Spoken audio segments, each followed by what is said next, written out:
बिस्मिल्लाहिर्रहमानिर्रहीम। अस्सलाम वालेकुम डियर स्टूडेंट्स, कैसे हैं आप। हमारा आज का जो लेक्चर है वो पीपीसी का सेक्शन 375 और सेक्शन 376।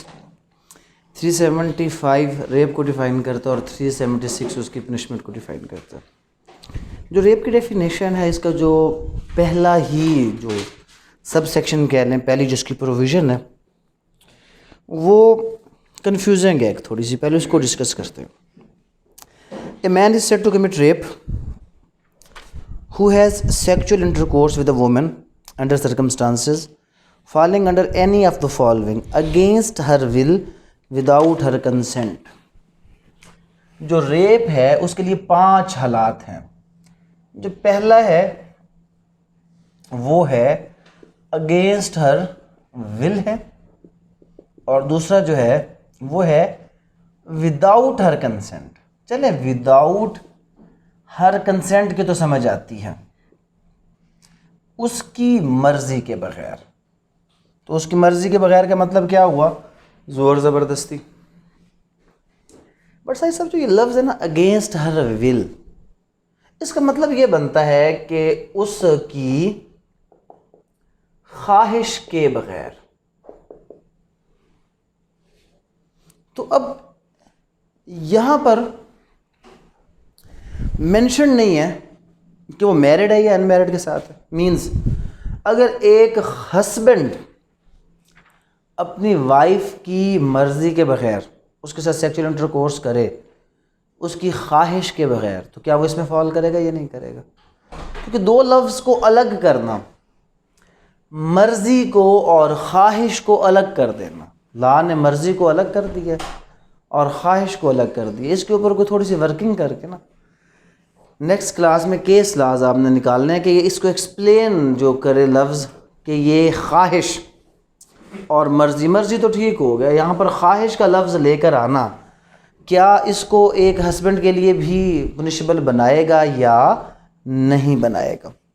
तीसरी चीज़ है विद हर कंसेंट। अब ये फिर एक कंफ्यूजिंग चीज़ है, विद हर कंसेंट, उसकी मर्जी के साथ।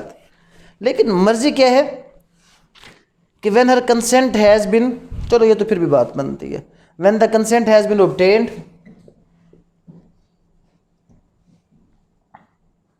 When the consent has been obtained by putting her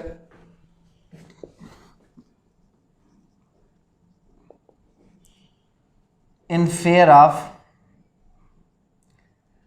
death or hurt। तो यहां पर जो फिर कंसेंट थी वो उसने क्या, वो विदाउट हर कंसेंट कैसे हो गया? बगैर किसी धमकी के, बगैर किसी चीज़ के। चलो ये तो एक प्रॉपर डेफिनेशन में फॉल कर रहा है कि जब कोई शख्स सेक्सुअल इंटरकोर्स करता है एक औरत के साथ और वो उसकी मर्ज़ी हासिल करता है गन पॉइंट पे, डरा कर, धमका कर, तो ठीक है।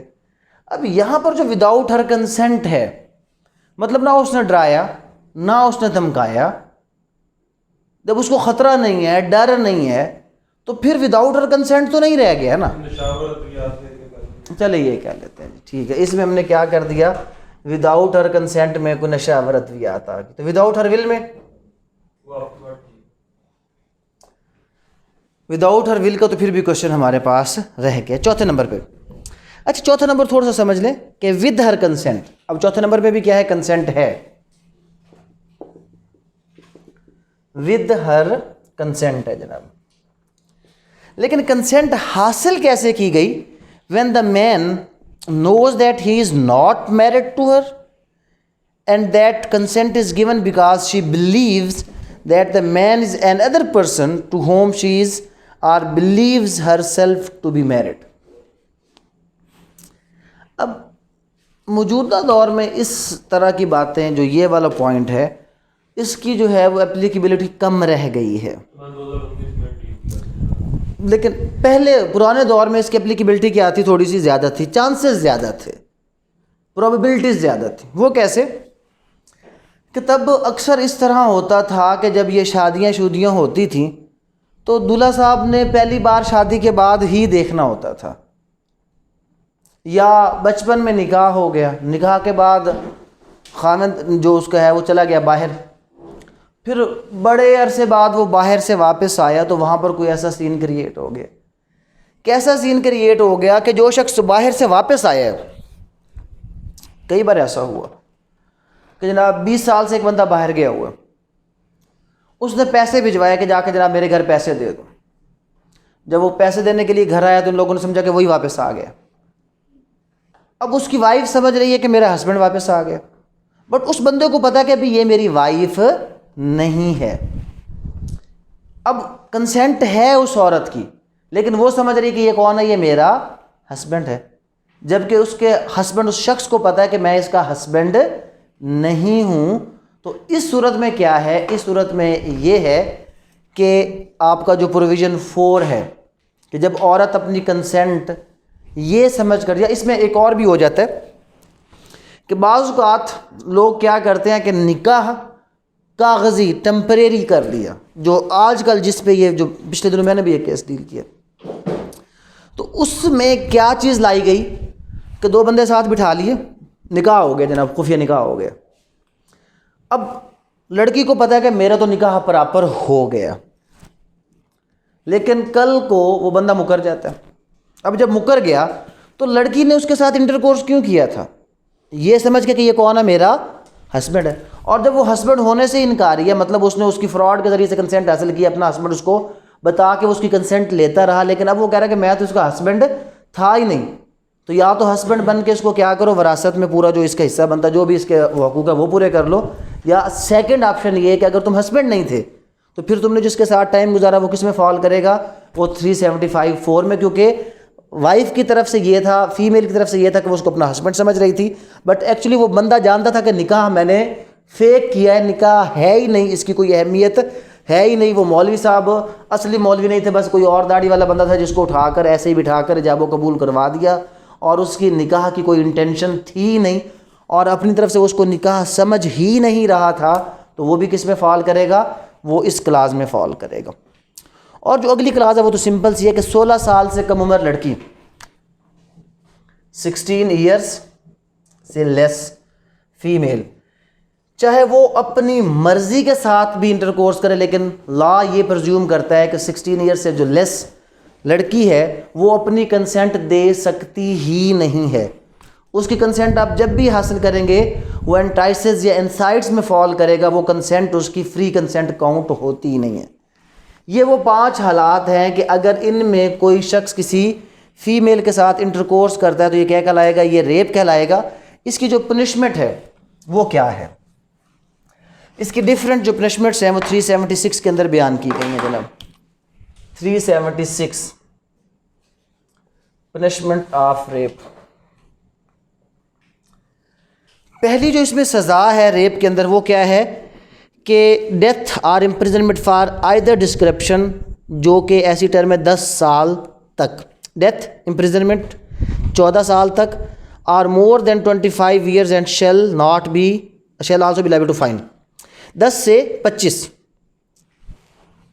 इसकी जो पनिशमेंट है डेथ है या 10 से 25 साल, 10 मिनिमम और 25 मैक्सिमम, ये इसकी पहली सज़ा हो गई।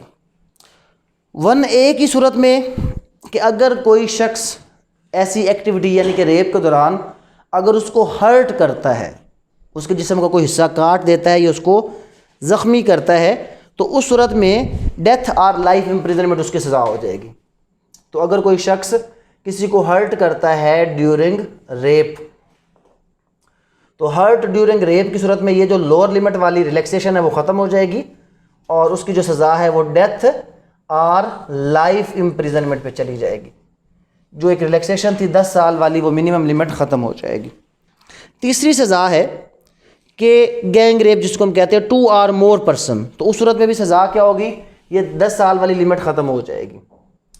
जब रेप कौन लोग करें, रेप करते हैं 2 और मोर, तो 2 और मोर को गैंग रेप कहा जाएगा। तो उसमें भी सज़ा क्या है, डेथ है, और डेथ के साथ साथ लाइफ इम्प्रिजनमेंट सज़ा है। लोअर लिमिट वाला जो 10 साल वाला रिलैक्सेशन था वो ख़त्म हो जाता है। उसके बाद whoever commits rape of a minor or a person with mental or physical disability, उसकी सज़ा क्या है? Death or imprisonment for life and fine. तो अगर किसी माइनर के साथ या माइनर के अलावा मेंटली इल जो है, जो पागल है, लुनेटिक है, उसके साथ अगर कोई शख्स रेप करता तो वो तो अपनी कंसेंट दे ही नहीं सकता, तो वो भी डेथ या लाइफ इम्प्रिजनमेंट। और whoever being a public servant, अगर कोई भी पब्लिक सर्वेंट, पुलिस ऑफिसर, कोई जज, कोई भी शख्स अपनी उस पोजीशन का नाजायज़ फ़ायदा उठाते हुए यही सब कुछ करेगा तो वहाँ पर भी सज़ा क्या है? डेथ और लाइफ इम्प्रिजनमेंट। तो इसमें सिंपल सज़ा में आप देख लें कि अगर एक सिंगल पर्सन एडल्ट किसी अदर एडल्ट सेन के साथ रेप करेगा तो उसके अंदर 10 और 25 साल वाली लिमिट है। बाकी तमाम जो सज़ा है इसके अंदर वो कितनी है? डेथ और लाइफ इम्प्रिजनमेंट। इसके अंदर एक चीज़ है 376A है जो 2016 में ऐड किया गया था कि अगर कोई भी शख्स 376A, अगर कोई भी शख्स जो 354A, 376 और 377B, अगर इन जराइम, ये कल हमने जराइम पढ़े थे ना, 354A, outraging the modesty of a woman by stripping her clothes and to expose her in the public place, और उसके बाद ये क्या आ गया? ये आ गया रेप, और उसके बाद लास्ट क्या हो गया? Unnatural lust. तो जो पहला क्वेश्चन है वो भी खड़ा है ये वाला, इसमें जो लफ्ज़ है ना वो है अगेंस्ट हर विल, उसकी ख्वाहिश के बगैर। तो क्वेश्चन ये है कि अगर कोई हस्बैंड अपनी वाइफ के साथ उसकी ख्वाहिश के बगैर इंटरकोर्स करेगा तो क्या वो इसमें फॉल करेगा? या क्योंकि कंसेंट अलग है और ख्वाहिश का लफ्ज़ उसने क्या दिए? अलग दिया। हाँ, जो ये पिछले दिनों ही एक जो है वो मैंने इसका वो पर्चा जो है वो ख़त्म करवाया, ये वाला, वाइफ ने अपने हस्बैंड पर 377B का पर्चा दिया हुआ था। तो वाइफ 376 में दे ना दे, बट 377B का जो ऑफेंस है वो अपने हस्बैंड के खिलाफ इस्टेब्लिश कर सकती है। अननेचुरल लस्ट, तो अननेचुरल लस्ट किसी मेल फीमेल किसी के भी खिलाफ जो है वो एक ऑफेंस है। तो एक हस्बैंड चाहे अपनी वाइफ के साथ अननेचुरल लस्ट करेगा तो उसके लिए क्या है? उसके लिए भी 377B का जो है वो FIR दर्ज करवाया जा सकता है। तो इसमें जो 376A ये कहता है कि कोई भी शख्स ऐसे ऑफेंस में जो विक्टिम है उसका नाम पब्लिक नहीं करेगा। बट हम तो देखते हैं जनाब मीडिया ने तो चीज़ों को उठाया होता है, ऐसे ही है ना। तो मीडिया फिर कैसे उठा लेता है? तो मीडिया जिस बात को पॉइंट आउट करके उसको उठाता है वो कहता है जी हम तो जाते हैं with the authorization in writing of the victim.